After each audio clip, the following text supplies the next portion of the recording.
Hello শিক্ষার্থী বন্ধুরা, তোমাদের সকলকে স্বাগত জানাই আমার ইউটিউব চ্যানেল লেটস টিচে। আজকে আমরা খুব গুরুত্বপূর্ণ একটি বিষয় নিয়ে আলোচনা করব। সেটি হলো পঞ্চম শ্রেণীর পরিবেশ ও বিজ্ঞান বিষয়টিকে নিয়ে। তোমরা সকলেই জানো যে তোমাদের খুব তাড়াতাড়ি পরীক্ষা শুরু হতে চলেছে। মোটামুটি ডিসেম্বরের ফার্স্ট উইকেই চালু হয়ে যাওয়ার কথা। তো এই প্রশ্নগুলো 100% কমনযোগ্য প্রশ্নোত্তর পর্ব, কারণ এই প্রশ্নগুলো আমরা বিগত বছরের পর্ষদ থেকে নেওয়া প্রশ্ন। তাই অতি অবশ্যই তোমাদের এই প্রশ্নগুলোকে অতি গুরুত্ব সহকারে শিখতে হবে, জানতে হবে এবং লিখে লিখে প্র্যাকটিস করতে হবে। তোমাদের কাছে একটাই রিকোয়েস্ট, একটাই কথা বলবো, যে তোমরা এই ভিডিওটিকে বেশি বেশি করে দেখো এবং বেশি বেশি করে খাতায় লিখে নাও। তোমাদের সকলকে দেখছি যে তোমরা ভিডিও দেখছো বাট সাবস্ক্রাইব করছো না। এটা মোটেই ভালো না। এই ভিডিওটা যদি তোমাদের ভালো লাগে বা ভিডিও থেকে তোমরা কিছুমাত্র উপকৃত হও, অবশ্যই চ্যানেলটাকে সাবস্ক্রাইব করো, ভিডিওটাকে লাইক করো। তুমি যেমন দেখছো তোমার বন্ধুদের মাঝেও ভিডিওটিকে শেয়ার করে দেও। তাহলে শুরু করা যাক আজকের আমাদের মূল বিষয়টিকে নিয়ে।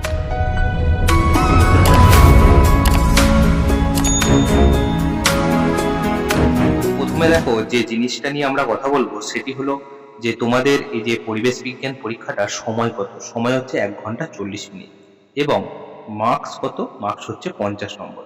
ঠিক আছে, চল একের দাগের যে প্রশ্নটা আছে দেখো কি বলা হচ্ছে। বলা হচ্ছে একটি বাক্যে উত্তর দাও। বলছে লুপ্তপ্রায় হতে বসেছে এমন দুটো মাছের নাম লেখো। বলছে লুপ্তপ্রায় মাছ, তাহলে আমরা কি কি লিখতে পারি? একটা লিখতে পারি ন্যাদোস, ঠিক আছে। আর একটা কি লিখবো? আর একটা লিখবো সরপুঁটি। ঠিক আছে, ন্যাদোস আর সরপুঁটি লিখলে কিন্তু উত্তরটা আমাদের কমপ্লিট হয়ে যাবে, যে লুপ্তপ্রায় মাছ। মানুষ গাছ কাটা শুরু করেছিল কেন? মানুষ কেন গাছ কাটা শুরু করেছিল? কারণ চাষের জমি তৈরির জন্য। প্রধানত মানুষ গাছ কেটেছিল কিন্তু চাষের জমি তৈরির উদ্দেশ্যে। ঠিক আছে, তারপর দেখো বলছে বাঘ কত রকমের আছে। যদি বাঘ কত রকমের আছে বলতে হয়, তাহলে আমরা বলতে পারি কি কি? চিতাবাঘ,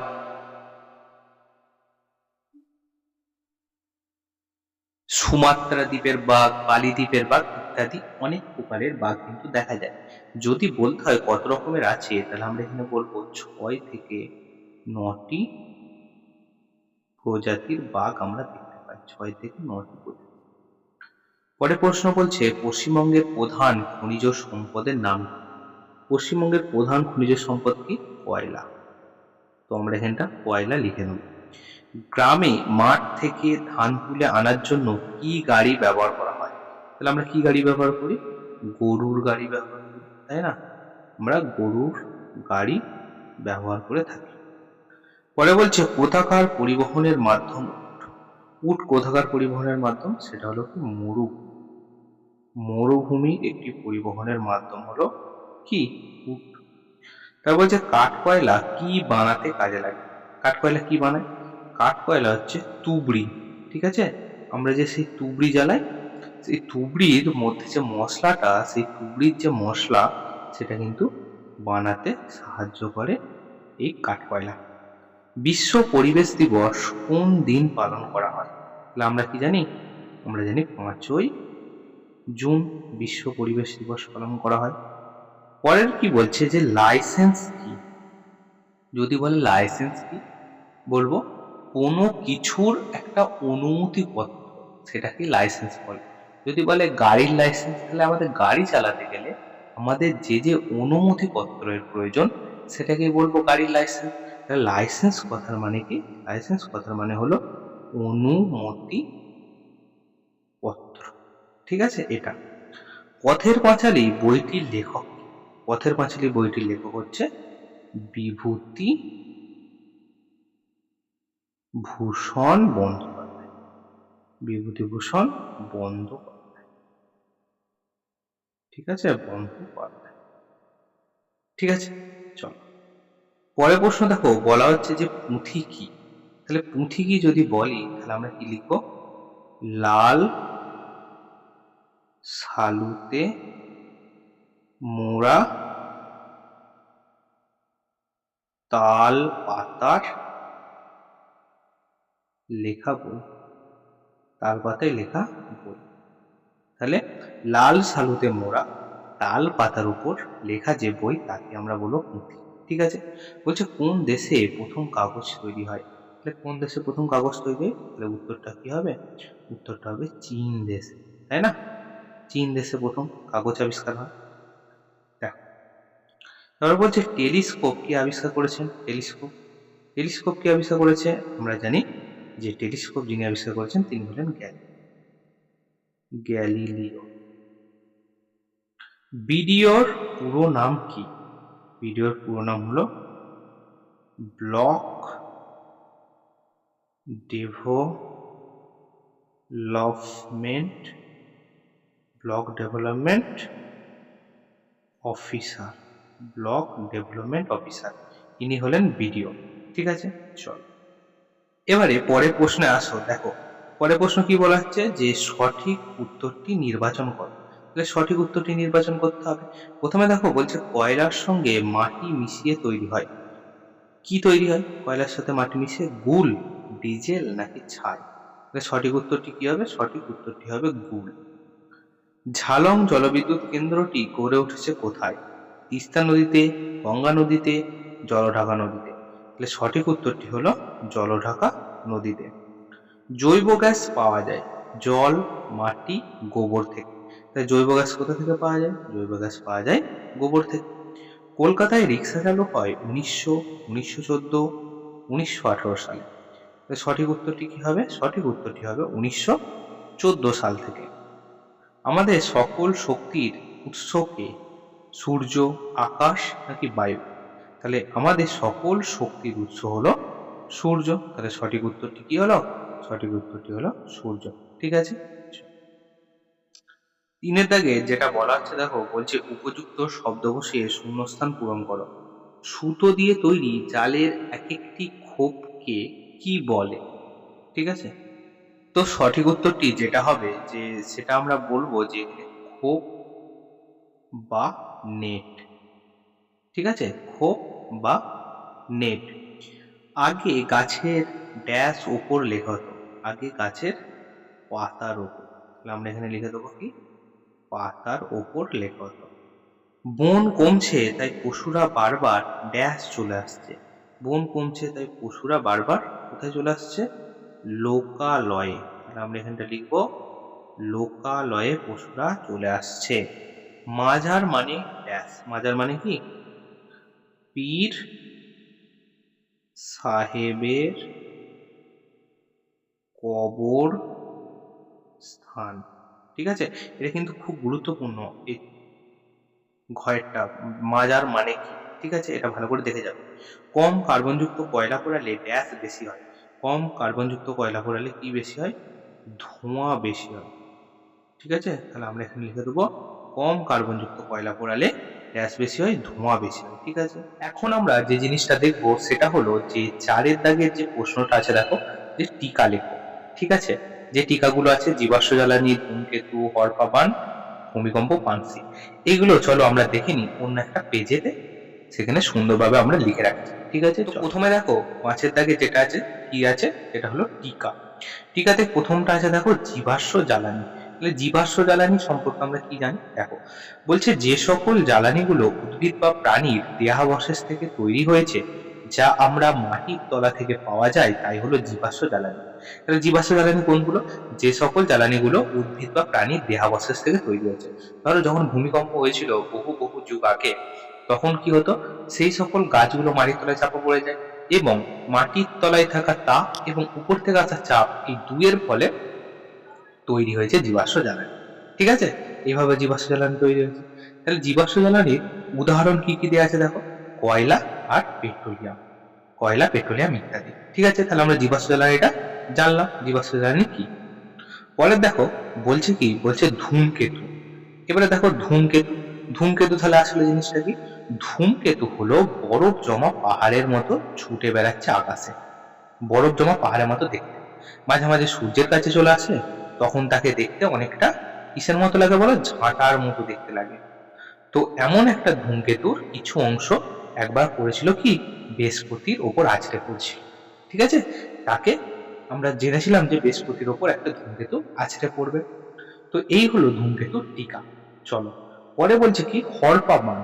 আচ্ছা তোমাদের একটা কথা বলে দিই, এখানে ডয় শূন্য র হবে, তোমরা একটু কারেকশন করে নেবে। হরপা বান জিনিসটা কি? হরপা বান হলো নদীগুলো নুড়ি পাথর জমে ভরাট হয়ে গেছে। পাহাড়ি অঞ্চলে কি হয়, পাহাড়ি অঞ্চলের নদীগুলো নুড়ি পাথর জমে ভরাট হয়ে যায় বেশি দিন জল না থাকার কারণে। হঠাৎ ধরো খুব বৃষ্টি হলো, তখন অনেক জল নেমে আসে নদীতে, অত জল তো আর নদী দিয়ে বয়ে যেতে পারে না, তখনই হয়ে যায় কি, তখনই বন্যা হয়ে যায়। এই একেই বলা হয় কি হরপা বান। একেই বলা হয় হরপা বান, হ ডয় শূন্য র ওয়াকার, হরপা বান। ঠিক আছে, একেই বলে হরপা বান। এই হরপা বান কোথায় কোথায় বেশি হয়? এই হরপা বান হয় পুরুলিয়া, জলপাইগুড়ি, উত্তরাখণ্ড এমন জায়গাতে হয়ে থাকে। ঠিক আছে, চল পরে বলছে পানসি কি। দেখো পানসি কি? পানসি হলো ডিঙির মতো দেখতে, ডিঙির মতো দেখতে আরো লম্বাটে এবং হালকা পাল খাটানো নৌকা। হাওয়া লাগলে খুব জোরে যেতে পারে এবং খুব সাবধানে হাল ধরতে হয়। যদি বলে পানসি কি, বলবো ডিঙির মতো দেখতে, বেশ লম্বা, হালকা এবং পাল খাটানো, হাওয়া যখন দেয় প্রচুর জোরে যেতে পারে এবং তখন আমাদের কিন্তু খুব সাবধানে হাল ধরতে হয়। এটা হলো পানসি। ঠিক আছে, চলো এবারে ডান দিক ও বাম দিক মেলাতে হবে। দেখো কি বলা হচ্ছে, বাম দিকে দেখো পূর্ণিমার রাত, সুনামি, অমাবস্যার রাত, প্রেসার কুকার এবং মুখ্য জোয়ার। তাহলে আমরা মিলাই। দেখো প্রথমে আছে কি পূর্ণিমার রাত। তাহলে পূর্ণিমা রাতের সাথে কার হবে বলো? পূর্ণিমা রাতেতে আমরা জানি কি, পূর্ণিমা রাতেতে তোমার চন্দ্রগ্রহণ, তাই তো? তাহলে চন্দ্রগ্রহণ মিলিয়ে দিলাম। তারপর দেখো আছে সুনামি। সুনামিটা কি হবে? সুনামি একবার হয়েছিল 2004 সালে। 2004 সালে বিশ্বে দেখো অমাবস্যার রাত। তাহলে অমাবস্যার রাতটা আমরা কি করব? অমাবস্যার রাতটা হবে সূর্যগ্রহণ।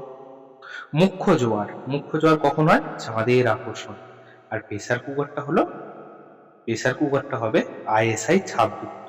তাহলে যখনই আমরা প্রেসার কুকার কিনবো তখন কিন্তু আইএসআই ছাপযুক্ত কিনতে হবে। ঠিক আছে, তাহলে আমরা মিলিয়ে দিলাম। 6 নম্বরে দেখো নিম্নলিখিত প্রশ্নগুলোর উত্তর দাও। ঠিক আছে, এই প্রশ্নগুলোর উত্তর আমরা অন্য একটা জায়গাতে করব, দেখে নাও। দেখো প্রথম বলছে যে শিশুদের কয়েকটি অধিকার সম্পর্কে লেখো। শিশুদের অধিকার, এটা কিন্তু খুব খুব গুরুত্বপূর্ণ। এবারে কিন্তু তোমাদের এটা আসতে চলেছে, 100% কিন্তু আসতে চলেছে। তোমরা অবশ্যই কিন্তু এটা দেখে করবে। ঠিক আছে, প্রথমে দেখো বলছে বেঁচে থাকা। অবশ্যই বেঁচে থাকা শিশুদের একটা অধিকার। খাদ্য ও পানীয় জল পাওয়া, এটাও একটা অধিকার। স্বাস্থ্য ভালো রাখা, অসুখ হলে চিকিৎসা পাওয়া। স্বাস্থ্য ভালো রাখতে হবে এবং অসুখ হলে যাতে চিকিৎসা পায় সেদিকেও লক্ষ্য রাখতে হবে। অবৈতনিক ও বাধ্যতামূলক শিক্ষা লাভ। অবৈতনিক মানে কি? বিনা পয়সায়। বাধ্যতামূলক শিক্ষা লাভ। ঠিক আছে, আর কি নিজের নাম পরিচয় জানা ও প্রকাশ করা। শিশুদের অবশ্য অধিকার হচ্ছে নিজের নাম পরিচয় সে যাতে জানতে পারে, তার বাবার নাম কি, মায়ের নাম কি, তা যেন প্রকাশ করতে পারে। এছাড়াও আর কি, এছাড়াও হচ্ছে মারধর বা মানসিক পূরণ থেকে রক্ষা।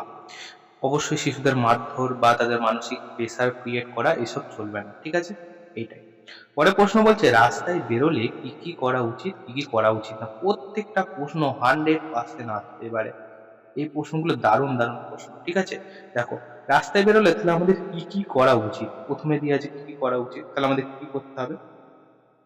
গাড়িতে বসার সময় অবশ্যই সিট বেল্ট ব্যবহার করবে। মোটর সাইকেলে চাপলে অবশ্যই হেলমেট পরতে হবে। সিগন্যাল দেখে আমাদের রাস্তা পারাপার করতে হবে এবং জেব্রা ক্রসিং বরাবর আমরা কিন্তু রাস্তা পার করব। ঠিক আছে, এইগুলো আমাদের করতে হবে। এবারে তাহলে কি কি করা উচিত নয় সেটা যদি বলি তাহলে আমরা দেখে নাও। তাহলে কি কি করা উচিত নয়, দেখো যেগুলো করা উচিত নয় সেগুলো হলো যে গাড়ি যাওয়ার সময় সবুজ আলো জ্বলে উঠলে কখনোই রাস্তা পারাপার করবে না। ঠিক আছে, সবুজ আলো জ্বললে গাড়ি যাচ্ছে তখন কিন্তু রাস্তা পারাপার চলবে না। রাস্তায় দৌড়াদৌড়ি করা যাবে না। রাস্তার উপর কখনোই খেলা চলবে না এবং বাস থেকে লাফ দিয়ে নামবে না। আমরা দেখি অনেকে বাস আর ট্রেন থেকে লাফ দিয়ে উঠে পড়ে, লাফ দিয়ে নেমে পড়ে। এগুলো কোনোদিনই করা কিন্তু উচিত নয়। ঠিক আছে, আমরা বুঝতে পারলে একদম করবে না। পরের প্রশ্ন দেখো বলা হচ্ছে কেনাকাটার সময় আমাদের কোন কোন বিষয়ে নজর দিতে হবে। আমরা যখন দোকানে মাল কিনছি তখন কি কি আমাদের নজর দিতে হবে? প্রথম হচ্ছে জিনিসটির সঠিক বাজার মূল্য জানতে হবে।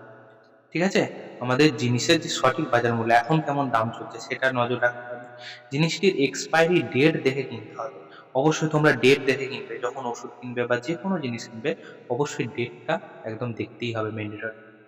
জিনিসটি কোন মার্কা বা কোন মার্ক দেখে আমার কিনতে হবে, জিনিসটি মার্ক দেখতে হবে।